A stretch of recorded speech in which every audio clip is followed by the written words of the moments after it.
Giving birth at 66 years old is of course a recipe for disaster. And while everything seemed to have gone well for Karen Connely at first, this would turn out to be a very wrong assessment. Something was off here, and when doctors discovered what it was, they immediately had Karen returned to the hospital. They just hoped that they were not too late. When Karen finally managed to give birth to her baby, she and her husband felt like all their struggles were now behind them. They were maybe old, but they were new parents to this beautiful little boy. But there was something they did not know yet.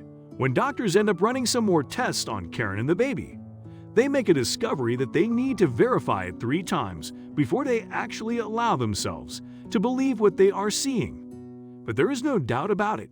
With Lead in his shoes, the doctors bring the news to Karen and George, who upon hearing it can do nothing else but cry. But what did the doctors discover? And how did the 66-year-old woman even manage to get pregnant in the first place? Before we start, can we get this video to 1,000 likes? Please hit the like button and subscribe to the channel. When doctors confirmed that the 66-year-old woman was pregnant, they were shocked. They kept asking themselves how it was possible for an older woman like Karen could be carrying a baby in her womb. Not only was the doctor shocked, but even Karen herself was also surprised at the news.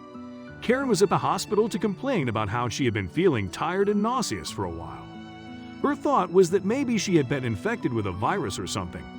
But she got the greatest shock when the doctors confirmed that she was carrying a child. The result of the test revealed that she was 4 months pregnant. Karen acknowledged that she noticed the increase in her size and size recently, but she didn't give it much thought as she attributed her weight gain to her retirement. Since she hadn't been going to work, but was mostly at home resting and eating well, she felt that was the cause. Even though it wasn't impossible for a woman Karen's age to get pregnant, it was rare. After the doctors had their feel of the surprising news, they quickly tried to change their focus. The medical staff's attention and concern were drawn to her to ensure the mother and the baby were in good health. The medical staff at the hospital decided to run more checks on Karen to ascertain her health and the growing fetus. After an extensive checking, they realized that both the mother and baby were doing fine. This realization calmed them, but they didn't want to take any chances, so they decided to put some things in place. The doctors instructed Karen to always be at the hospital every few months until the baby was delivered. They emphasized their commitment to ensuring she and the baby were in good health. Unknowing the passionate doctors, Karen had different things in her mind while being instructed. Since she was a bit lost in thoughts, she didn't pay much attention to what the doctors said. Karen was engrossed in deep thinking as she journeyed from a hospital to her home. As much as the news surprised her, she had a lot of doubt about it. She wondered if she still had enough strength to carry and deliver a child again. It was Karen's utmost surprise to see that George wasn't shocked as she had expected when she revealed the news to him. It appeared that George was entirely in favor of becoming a parent again. After thinking and consideration, Karen finally decided to keep the child. After the decision was made, Karen made up her mind to go through whatever the pregnancy was going to cause her. As months went after months, the due date was gradually getting closer. The pregnancy was much tougher on Karen's body than her other children. Getting out of her bed on some days was a tough thing to do. George, being a good man, was always going the extra mile to ensure his wife was as comfortable as possible. At exactly 3 weeks to Karen's delivery, she began to feel the weight of carrying a baby at her age. At this time, she began to feel so sick that George had no other option than to take her to the hospital. He thought it would be best if she were under the supervision of medical personnel. On getting to the hospital, the poor woman was quickly checked by a doctor considering the critical condition she was in. Not long after she was induced, the doctors noticed a sign of more trouble. Immediately, they made up their minds to perform a C-section on her, but soon after then, they realized the cesarean section wasn't needed. A few minutes into the delivery process, Karen gave birth the natural way. It wasn't easy for her to do, but the doctors tried to keep her stable throughout the process. Fortunately, she and the baby made it through. The doctors were all happy about the situation. Little did they know that their troubles weren't over yet. Karen and the baby had to stay at the hospital for about 1 more week to recover. George was always there, too, but despite being there, He seemed to have a very dead-set focus for a particular course. His presence at the hospital after the delivery appeared to have no impact, especially on the mother. Karen attempted to talk to George, but he didn't seem interested. She brought up ideas on how they might raise the baby boy and how he felt about being a parent again. She tried to get any interest from him at all, but he won't talk much. Karen was getting annoyed and scared. What was wrong with George? They arrived home and their children and family were already there to celebrate the new baby and to give Karen and George all the attention they deserved, but George was still acting strange. The family fell in love with the baby immediately, and Karen was so happy. However, George didn't seem to care. This behavior was getting worse the more time went on. Karen wanted to discuss it with George, but she wasn't sure she could.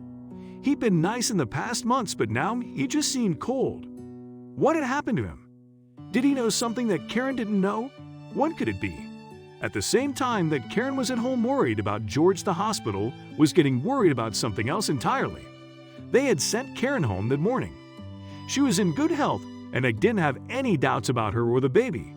But now that they were looking at the test results, they knew they had to bring them back in. Some of the tests were still pending answers after Karen had left. The hospital had let them go confident that the test results would come back normal. After all, she and the baby had been strong when they left the hospital. What could have gone so wrong? After doing the test 3 times, they knew that they needed to get Karen and her family back to the hospital. They needed to come back as soon as possible and decided to call Karen and George. This was something that they needed to hear about in person.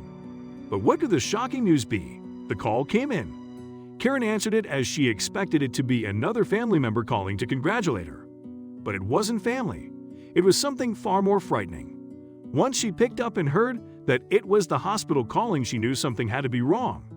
The hospital wouldn't be calling to check up so soon. They'd just gotten home. George figured out that it was the hospital calling and he froze. He thought this call might be coming. Karen was told that she, George, and the baby should come back to the hospital early the next morning. They told Karen that they'd found something troubling in the results of the numerous tests they had run. Karen felt shattered. They wouldn't tell her over the phone what it was, but George didn't react at all as expected. George told Karen that he thinks he has an idea about what this might be. He didn't want to bring it up before hearing the results, which made Karen more worried. He said it wouldn't be fair to her, but that thought alone kept Karen up all night. She prayed that nothing horrible was in the results, but it didn't seem likely. When they got to the doctor's office, she was so nervous that she couldn't hold the baby. George took the baby and told Karen to be calm again. The doctor looks more than uncomfortable. He's nervous and clearly doesn't want to deliver the news. The doctor started by talking about the tests. While the doctor was trying to explain the tests they had run, he also assured Karen that she and the baby were both healthy and that she didn't need to worry about that. The problem was actually with George. George nodded and seemed to know exactly what the doctor was talking about. What were they telling her? The DNA tests had proven repeatedly that George was certainly not the father of the baby. His DNA did not match that of the baby who was his supposed son. Karen was defeated. She knew immediately what had happened and knew that her world was about to be turned upside down. Karen attempted not to cry, but looking into her husband's face, it was clear that he'd known about her affair for a while now. He knew it before the baby was even born. He suspected right away that the baby wasn't his, but he knew that the baby would make Karen happy, so he didn't say anything. But that wasn't all. George was loving and kind to Karen throughout the whole pregnancy. He still held out hope that it was his baby. He thought for sure that Karen couldn't have had a baby with another man. But when the baby was born, he knew he wasn't the father. His gut had told him right away, and he had been right.